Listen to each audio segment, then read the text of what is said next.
안녕하십니까. 성경이 답이다. 바이블 앤 이슈 진행을 맡은 조병수입니다. 이 프로그램은 기독교인뿐 아니라 모든 사람들이 성경을 토대로 해서 사회의 이슈를 다루고 그 대안을 마련해 주기 위하여 기획된 프로그램입니다. 오늘은 그 첫 시간으로 자살이라는 주제를 다루게 되었습니다. 오늘 두 분 대담자를 모시고 이야기를 진행하려고 합니다. 먼저 두드림 자살예방국민운동본부 회장이신 고수철 목사님을 모셨습니다. 감사합니다.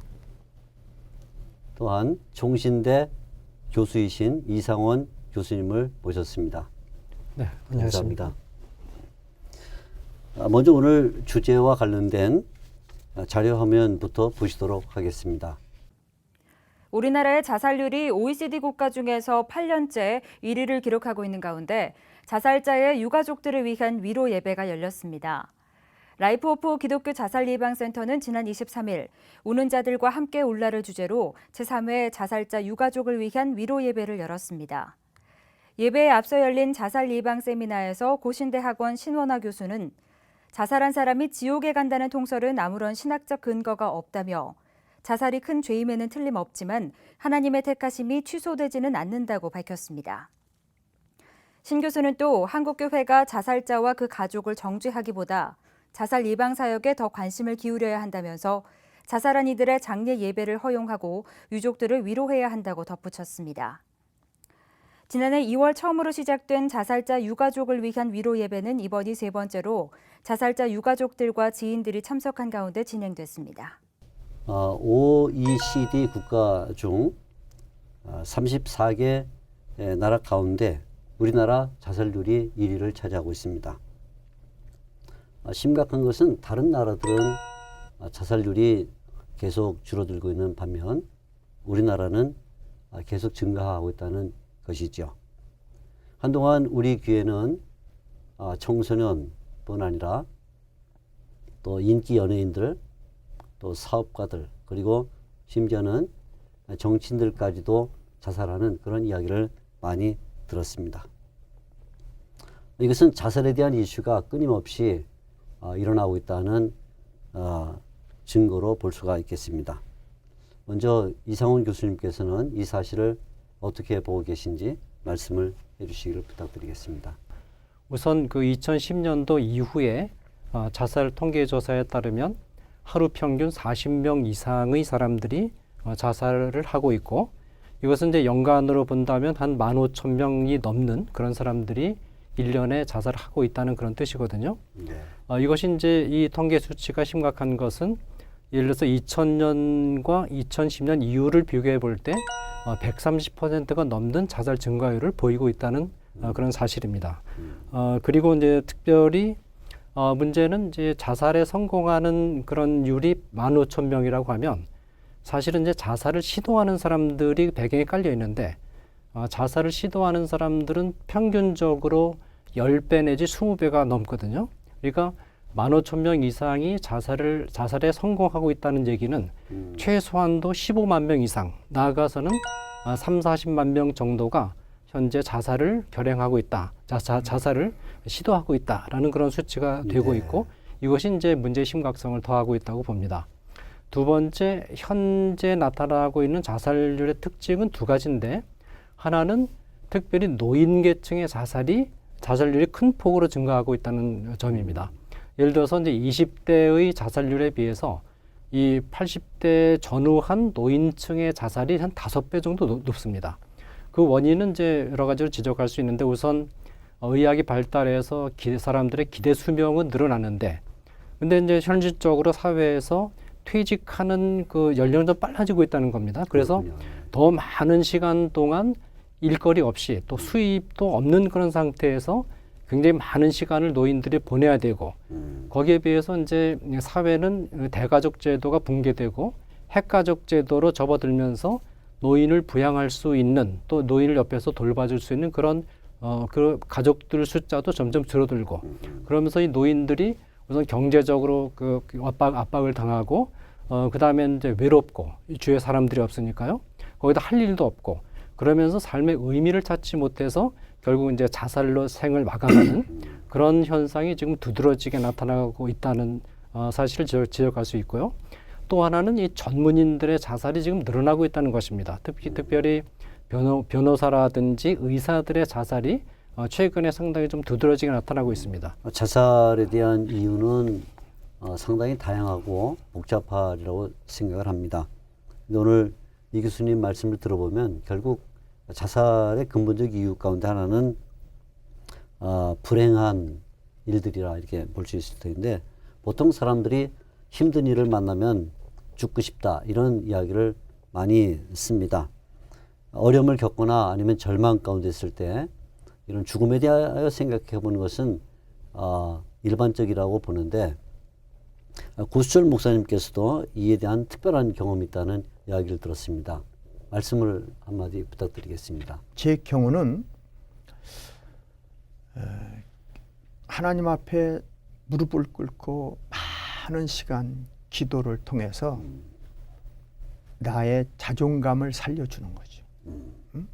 하나님이 나를 사랑하고 나를 명품으로 만들고 나를 목사로 만들었는데 내게 주어진 삶의 의미와 사명이 있을 것이다.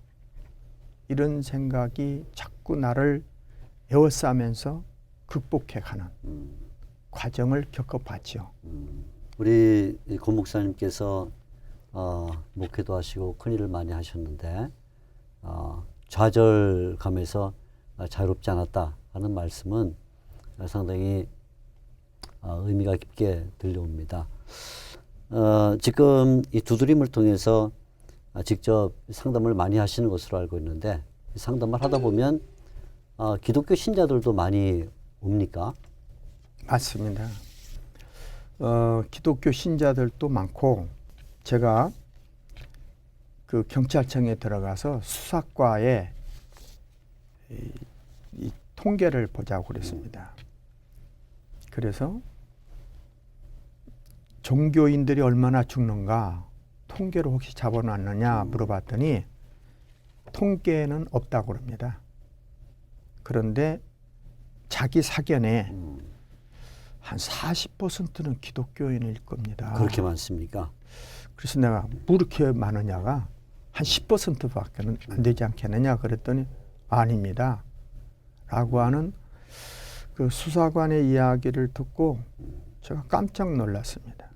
그리고 이제 제 주변에 있는 교회들 또 아는 사람들을 통해서 물어봤더니 지금 말씀하는 연예인들이 거의 다 기독교인이었다.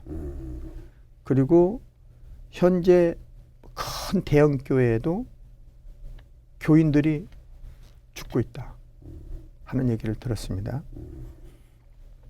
그런 걸 보면은 기독교인들이 많이 죽고 있구나. 제가 상담하면서 기독교인이라고 하면서 저한테 상담해 온 사람이 있었습니다.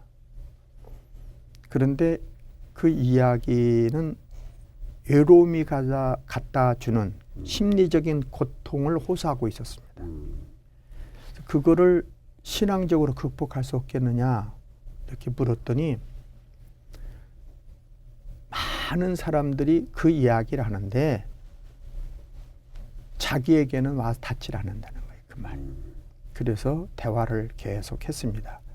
자, 그만큼 2시간을 했습니다. 그랬더니 2시간 하는 동안에 자기 인지가 조금 바뀌어졌습니다. 자살은 연기하겠습니다. 그 대신 조건이 있습니다. 자주 전화하겠습니다. 들어주십시오. 네. 하는 이야기를 들은 일이 있습니다.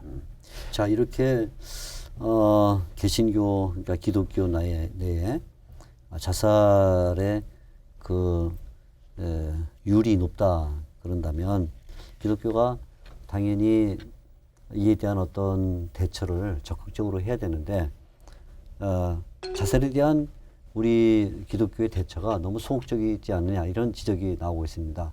이 교수님은 어떻게 생각하시는지요? 네, 어쨌든 지금 사회적으로 기독교인들 가운데 자살한 그 케이스들이 많이 보도가 되고 있는 것은 분명히 문제입니다. 문제인데 그러나 우리가 이제 조금 더 차분하게 대응할 필요가 우선 있습니다. 왜냐하면 기독교인들이 자살하는 숫자가 이제 늘어나는 것과 사실은 우리나라의 기독교 인구가 증가하는 것과 어느 정도는 비례를 하거든요. 그러니까 기독교인이라고 해서 다른 일반인들보다 어떤 특별하게 더 자살을 많이 한다든지 그런 결론은 조금 이제 신중하게 제가 느낀 거는 고 목사님은 개신교가 가지고 있는 자살을 예방할 수 있는 그런 자원을 충분히 활용하면서 지금 자살을 극복하고 계시는 중요한 아주 좋은 사례라는 것을 제가 발견을 했습니다. 사실은 우리 개신교 신학 안에는 또 전통 안에는 자살을 예방하고 자살을 방지할 수 있는 자원이 풍부하게 있는데 그렇죠. 이것을 우리 목회자들이 좀 더 책임 있게 활용하지 못하고 있다. 여기에 이제 원인이 있다고 봅니다. 지금 현대 교회 설교나 이런 것들이 전부 좀 감성에 호소하고 어떤 은사에 치우치고 하다 보니까 성도들이 어떤 어려운 일을 만날 때 서 있을 수 있는 뼈대를 세워주는데 지금 실패하고 있다. 근데 전통적인 교리를 철저하게 가르치고 윤리적인 원리들을 철저하게 가르치면 그 안에 자살은 해서는 안 되는 이유들이 다 있거든요.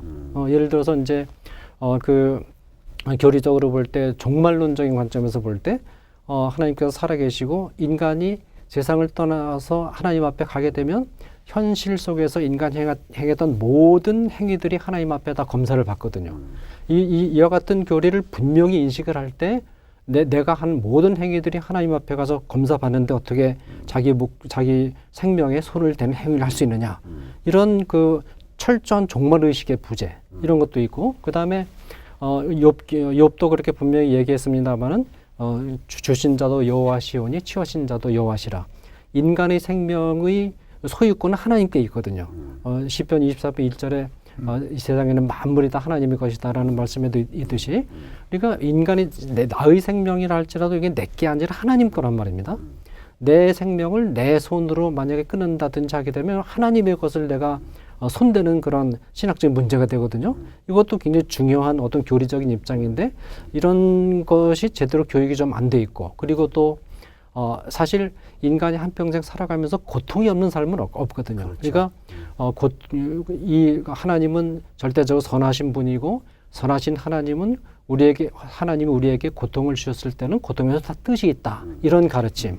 이런 것들이 굉장히 풍부하게 있다는 겁니다. 또 십계명 가운데 살인하지 말라는 계명이 또 분명히 있고 이런 윤리적인 원리들, 교리적인 원리들 신앙생활의 뼈대가 되는 그런 부분을 철저하게 가르쳤어야 되는데 이 목사님들이 그런 걸 가르치면 성도들이 재미없어하고 성도들이 설교를 안 듣지 않을까 하는 우려 때문에 그런 걸 안 가르치고 주로 감성에 호소하고 은사를 강조하고 이런 쪽으로만 가르치다 보니까 이 성도들이 어려운 일이 찾아올 때 이단이 들어오거나 그럴 때는 쉽게 넘어져 버리는 그런 점에서 목회자들이 교리 교육과 윤리 교육에 실패하고 있다. 그 점을 지적을 하고 싶고 두 번째는 이제 교회들이 이제 너무 대형화가 되고 그리고 이제 교인 수가 많아지고 사실은 한 교회에서 목사가 정말 세세하게 한 사람 한 사람 다 신방하고 대화하고 하면서 돌볼 수 있는 인원수는 100여 명으로 제한돼 있거든요. 근데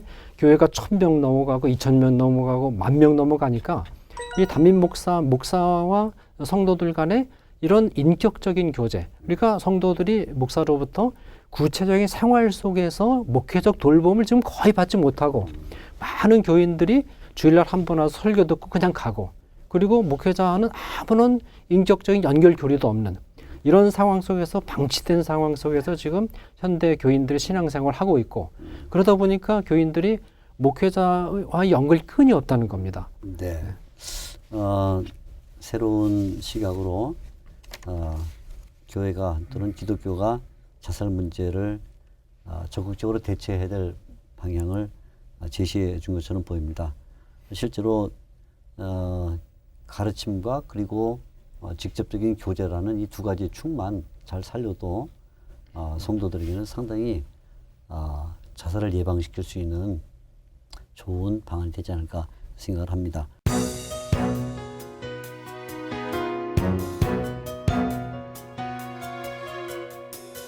좀 이야기를 바꿔서 자, 자살이란 결국은 자신의 생명을 이제 손상시키는 것이라 이렇게 볼 수 있는데, 우리가 자살을 말하려면 꼭 생명에 대해서도 한번 언급을 해야 될 것 같습니다.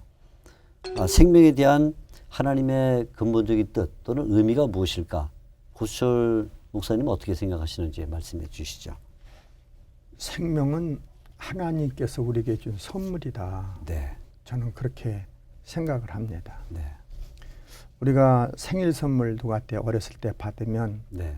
그걸 그냥 갖고 한 1년 동안은 막 그거 가지고 재밌게 인생을 살았습니다. 하나님께서 내게 주신 생명인데 내가 그 생명을 잘 가꾸고 키우고 성숙해서 많은 사람들에게 유익을 주는 그런 삶을 살아야 되지 않겠느냐.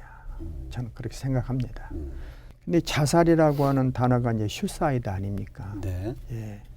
슈라고 하는 말하고 사이드라는 말이 합성어인데, 슈라고 하는 것은 자기 생명을 얘기하는 거고 사이드는 스스로 포기하는 거 아닙니까? 이 자살은 자기 생명을 스스로 포기하는 거다. 포기하는 과정이 그렇게 쉬운 건 아니라고 저는 생각합니다. 그렇게 귀하게 여기는 자기 생명을 저만 그렇게 귀하게 여기겠습니까? 우리 다 그렇게 생각하고 있다고 생각합니다. 그럼 왜 이 귀한 생명을 포기하는가? 그 바우마이스터라고 하는 그 자살 문제 가지고 이야기한 학자가 있었습니다. 그 사람이 만들어 놓은 이론이 있는데, 사회적인 기대치와 개인의 기대치가 맞지 않을 때, 갭이 생겼을 때 오는 자연적인 현상, 그 현상 속에서 개인적으로 부정적 인지를 한다는 겁니다. 부정적 인지를 하다가 보면 인지적 몰락에까지 이른다는 거죠. 인지적 몰락이 오면서 그거를 극복해가는 내적 약함이 찾아오게 된다는 거죠. 저는 시편 46편 1절에 보면은 하나님은 우리의 피난처요, 네. 나의 도움이 되시다. 네. 그렇게 말씀하셨거든요. 네.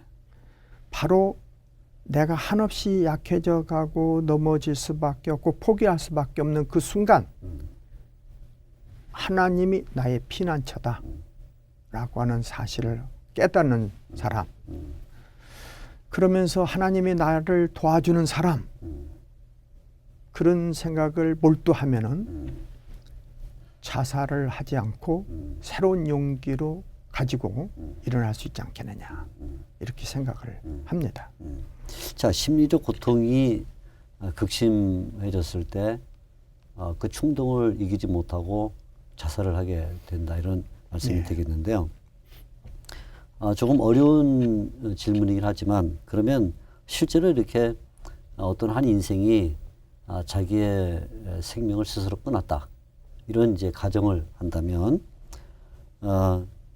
그 가정 속에서 우리가 자살을 구원의 문제와 관련된 죄라 이렇게 볼 수 있을 것 같습니까? 이상원 교수님 혹시 말씀해 주시면 좋겠습니다. 우선 우리가 자살 문제를 접근할 때 한 가지 유의해야 될 점은 뭐냐면, 이 점 때문에 이제 자살이라는 케이스를 다른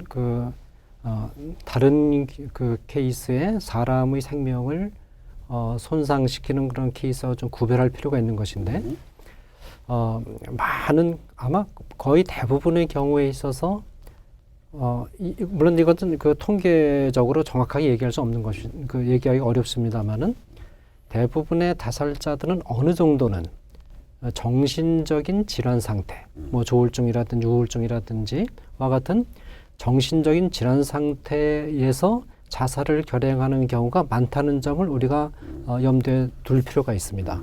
물론 이제 그 정신적인 질환, 윤리적으로 문제가 되는 자살은 그것이 자기 자신의 자유로운 의지를 가지고 행했을 때게 윤리적으로 문제가 되거든요. 그리고 그 정신질환에 걸렸을 때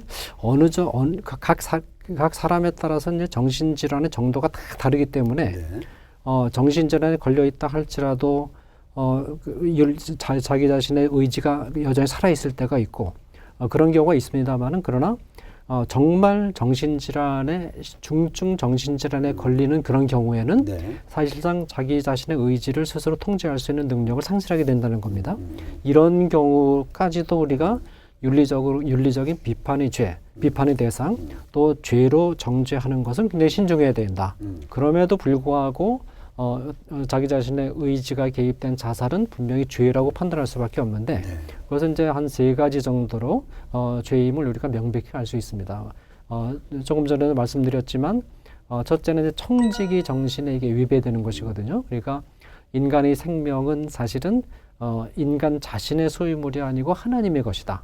하나님의 것인데 하나님의 것이기 때문에 인간의 생명을 취할 수 있는 자도 오직 하나님이고 따라서 적어도 인간이 세상에 태어나고 인간이 세상을 떠나는 과정은 하나님의 손에 전적으로 맡겨야 됩니다. 네. 맡겨야 되고 그것을 만약에 인간이 중간에 개입한다면 그것은 하나님 앞에 명백한 신학적인 죄가 되는 것이죠.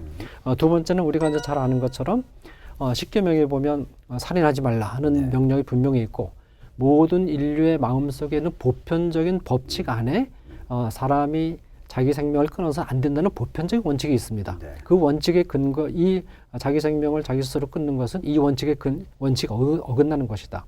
그런데 조금 나중에 말씀드리겠습니다만은 성경에는 자살에 대한 특별한 언명이 없습니다.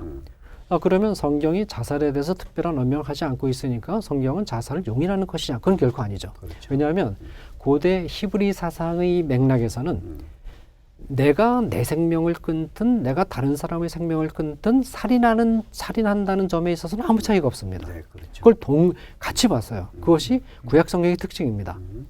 그런 의미에서 그러니까 이스라엘 백성들의 관점에서 볼 때는 내 생명을 끊든지 다른 사람의 생명을 끊든지 차이가 없었다는 거죠. 그런 의미에서 이 자살은 살인하지 말라는 명령을 명백히 어기는 것이다. 그런 의미에서 죄라고 볼 수 있고요.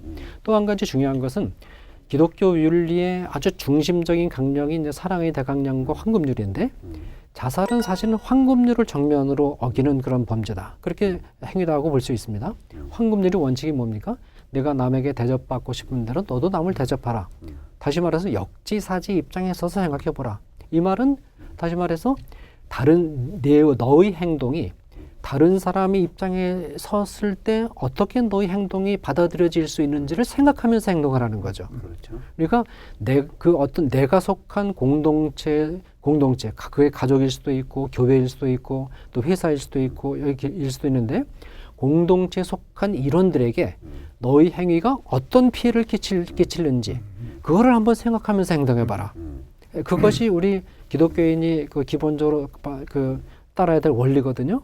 그래서 이제 토마스 아퀴나스는 그것을 어떻게 표현했느냐면 자살은 공동체에 대항하는 죄다. 이것이 바로 황금률의 원리를 배경에 깔고 있는 것이거든요. 그러니까 자살하는 사람은 자기 입장만 생각하는 거죠. 내가 이렇게 그냥 내 가족들을 다 내버려두고 갔을 때 남아있는 가족들이 어떤 상처를 받을지, 어떤 영향을 받을지, 얼마나 그 슬픔에 사로잡힐지 그거는 전혀 고려하지 않고 그렇죠. 자기 입장만 생각하는 거죠. 그런 의미에서 이제 황금률의 원칙을 어기는 것이고 적어도 그 자기 자신의 자유로운 의지를 가지고 행하는 이런 자살은 하나님 앞에 분명히 죄가 된다. 그렇게 이제 말할 수 있겠습니다. 네, 우리가 이제 자살에 대해서 얘기할 때 이와 같이 크게 2가지 측면을 꼭 고려를 해야 될 것 같습니다. 정신질환의 측면과 의지가 작용한 측면인데 의지가 작용한 측면에서는 여러 가지 지금 이 교수님 말씀하신 것 같은 차원에서 죄의 문제를 언급할 수 있으리라 이렇게 보게 되는데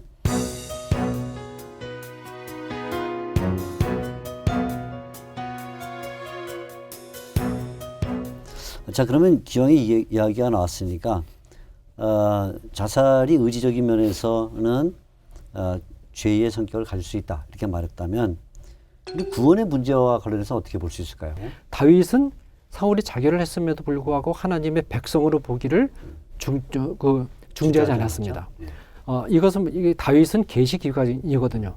다윗이 보는 관점은 하나님의 관점입니다. 거기서 우리가 굉장히 중요한 시사를 얻을 수 있다고 보고 또 다윗은 사울의 뼈를 다 모아가지고 조상의 묘에 장사 지내주는데 구약 시대 때 조상의 묘에 장사 지내준다는 것은 하나님의 백성임을 시사하는 굉장히 중요한 표징입니다. 그렇죠. 여기서 이 구약이 그 구약이 이제 이 케이스 어떻게 보느냐를 우리가 보여주고 있는 것이고 신약으로 들어와서 이제 가룟 유다의 운명을 얘기를 할 때 제곳으로 갔다고 얘기를 하지 않았습니까? 그건 제곳은 지옥입니다.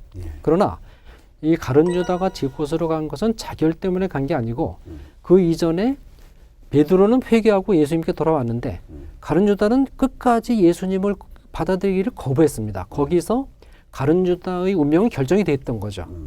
그 결정이 된 운명을 가는 중에 벌어진 하나의 해프닝이 가룟 유다가 자살을 결행한 사건이다.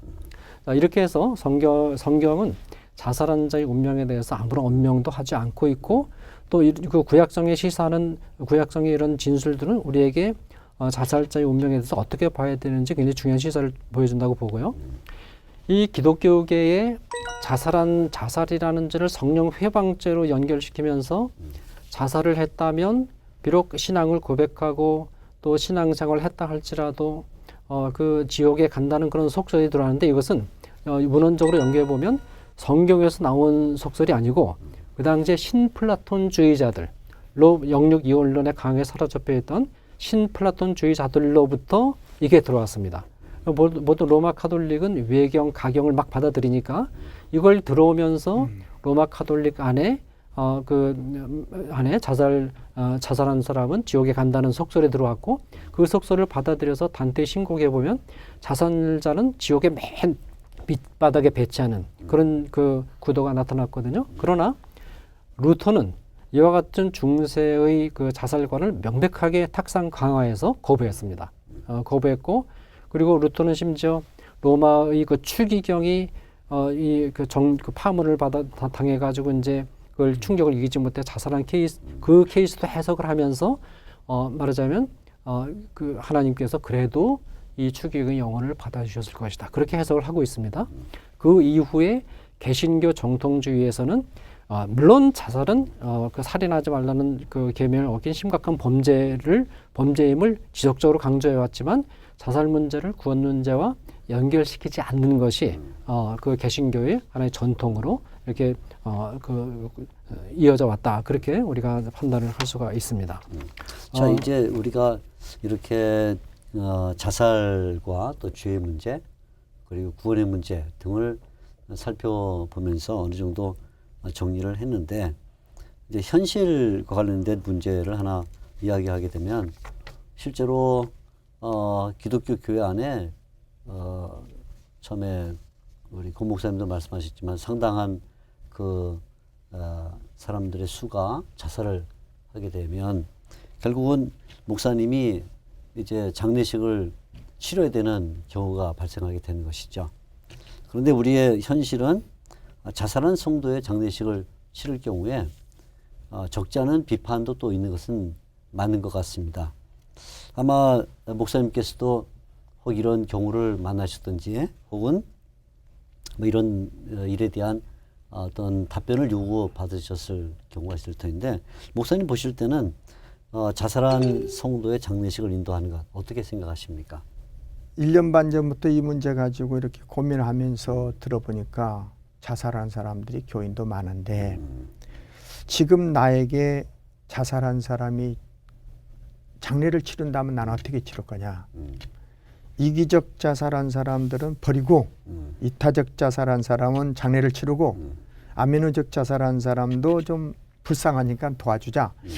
이렇게 분류한다고 한다면 하나님의 사랑의 도를 저버리는 목회자가 되지 않겠는가. 네. 이렇게 생각을 합니다. 네.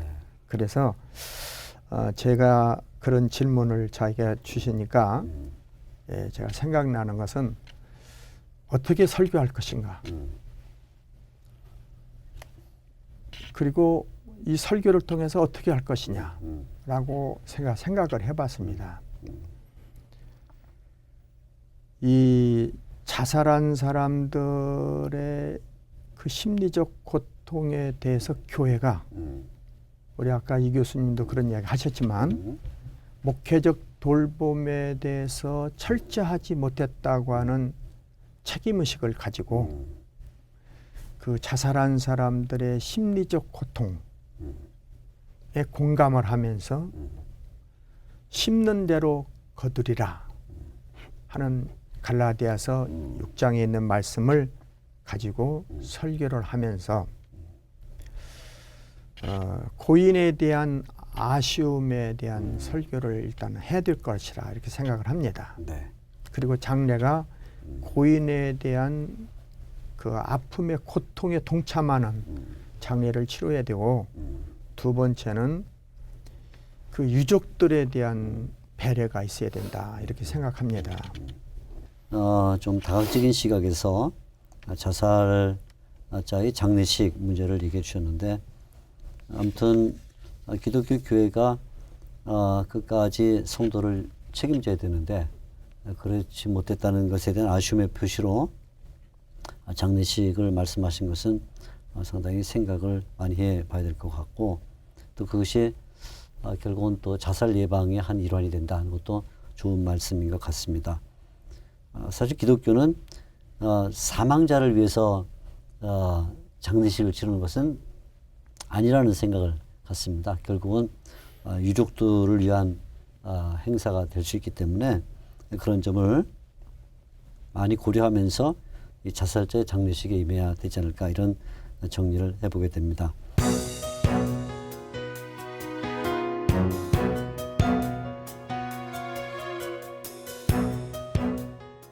자, 결국 지금 이 자살자의 고난에 동참한다, 뭐 이런 말씀을 하셨는데, 우리에게 남은 그 숙제는 그러면 어떻게 이 자살을 적극적으로 예방할 수 있을까 하는 것이 우리 한 과제라고 생각을 합니다. 우선 이상훈 교수님께서 자살 예방과 관련해서 어떤 방책을 말씀해 주실 수 있는지. 기독교행은 그 사회적인 어떤 환경이 조성이 되면 그게 너무 강력하기 때문에 그 환경을 만나게 되면 어쩔 수 없이 자살할 수밖에 없다. 그런 운명론적인 관점으로 빠져들었고, 프로이드는 인간에게는 삶의 충동이 있고 죽음의 충동이 있어가지고 삶의 충동이 지배하면 사는 거지만은 죽음의 충동이 지배하면 어쩔 수 없이 자기가 하게 된다. 그래서 죽음의 충동도 인간이 이길 수 없는 그런 것으로 그렇게 판단했는데, 사실 그렇지 않습니다. 성경은 인간에겐 그 삶의 충동은 본원적인 충동으로 주어져 있지만 죽음의 충동은 본원적인 충동이 아닙니다. 그건 외부에서 어떤 원인에 의해서 들어온 것이고, 따라서 원인만 제거하면 죽음의 충동은 얼마든지 사라져버릴 수 있거든요. 또 구조, 그 사회 환경이 주는 여러 가지 압박이라든지 이것이 자살의 원인을 분석하는 데는 굉장히 도움이 되지만, 그러나 그것이 분석할 수 없을, 극복할 수 없을 만큼 그렇게 강력한 것은 아니다. 그래서 우리가 분명한 확신을 가져야 되는 것은 자살의 충동은 얼마든지 상담을 통해서 또 따뜻한 사랑의 실천을 통해서 얼마든지 극복 가능한 것이지, 이게 극복할 수 없는 운명론적인 충동은 결코 아니다. 그런 확신을 우리 그 기독교인들이, 목회자들과 또 자살 예방운동에 앞장서는 분들이 그 확신을 가지고 이건 된다. 얼마든지 극복할 수 있고 얼마든지 자살의 충동에서 빼낼 수 있다. 라는 확신을 가지는 것이 굉장히 중요한 전략이라고 보고, 마지막 한 가지 더 지적을 한다면, 사실 기독교 신학은 고난의 신앙이거든요. 네. 예수 그리스도께서 십자가 위에서 네. 그 어떤 사람이 당한 고난도 능가하는 엄청난 고난을 다 받으시면서도 그러면서 하나님에 대한 신앙을 잃지 않지 않았습니까? 그리고 고난의 신앙이고, 우리 제자들을, 우리 기독교인들을 향해서 자기 십자가를 지고 나를 따르라. 결국 고난을 지고 가는 것, 고난을 받아들이는 것이 그리스도인의 삶의 핵심이거든요. 이것을 교회에서 가르쳐야 됩니다.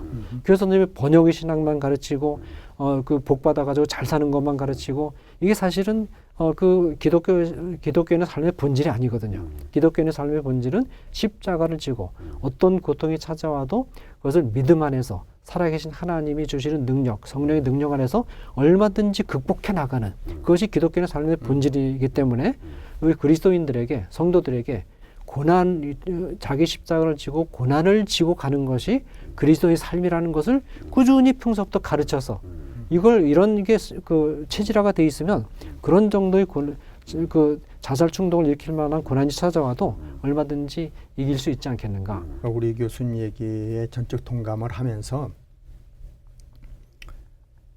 하나님이 우리를 인간을 창조할 때 자기 형상대로 창조하셨다. 네. 그렇게 네. 말씀하셨거든요. 네. 우리는 하나님의 형상을 그대로 본받은 사람이다. 이 하나님의 형상을 회복하는 것이 신앙운동이고 자살 예방운동이다. 저는 그렇게 생각을 합니다. 그거를 위해서는 생명 존중 의식화 교육을 시켜야 되겠다. 그래서 철저하게 나는 하나님의 형상을 닮은 사람이고 하나님의 형상을 가지고 산 사람이다. 성 프란치스코가 내가 걸어가는 것은 예수님이 걸어가는 것이고 내가 잠자는 건 예수님이 잠자는 것이다 라고 한 유명한 이야기는 바로 그가 생명 존중 의식화된 사람이었다라고 저는 생각을 합니다. 네. 오늘 교회가 또는 각 단체가 이런 일에 앞장서는 것이 우리나라 자살률을 줄이는 첫 길이 아닌가 이렇게 생각합니다. 지금 일본에서는 554개 민간단체가 자살 예방을 위해서 활동을 하고 있습니다. 철저하게 정부 지원이 있습니다. 그 핀란드에서는 사이칼라지 옵토프시 심리 부검이라는 것을 가지고 전 국민을 자살 예방 교육을 시키고 있습니다. 그래서 많이 이렇게 감소율을 가져왔는데 우리는 뭐냐 하는 겁니다. 미국의 경우도 한 카운티마다 전문 상담자가 있고 그 상담자 밑에 여러 사람이 운집해 있어서 조울증 걸린 사람, 우울증 걸린 사람, 자살하려고 하는 의지를 가지고 있는 사람들을 직접 가서 상담해주고 또 그들이 찾아와 상담도 하고 이런 걸 해서 자살률을 많이 줄였습니다. 네. 우리는 어떻게 할 거냐? 교회나 교회가 앞장서서 네. 생명 존중 의식화 교육을 잘 시키면 그것이 교회가 자살 예방 안정만 구축 요새지가 된다, 센터가 된다. 저는 그렇게 생각하고 이 일을 위해서 국민운동본부라는 거창한 이름을 제가 만들어냈습니다. 네. 네. 응? 네. 혹시 이 시간에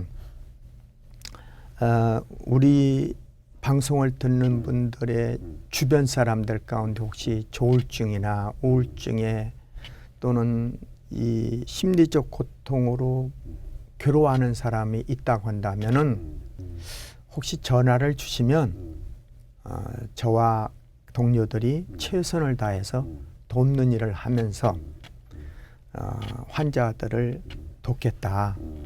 또 혹시 이 방송을 듣는 목사님들이 계시면 저희들이 자살 예방을 교회에서 할 수 있도록 프로그램을 다 만들어 놨습니다. 그 동참 우리를 불러주시면 가서 한 40분 동안 교육을 통해서 자살 예방을 시키고 생명 존중 의식화 교육도 더불어서 시키도록 그렇게 하면서 일을 하겠습니다. 감사합니다. 지금까지 성경이 답이다. 바이블 앤 이슈 첫 번째 시간으로 자살의 문제를 다뤄보았습니다. 대담자이신 두 분께 감사를 드리고 감사합니다. 또 지금까지 시청해 주신 여러분께 진심으로 감사를 드립니다. 감사합니다.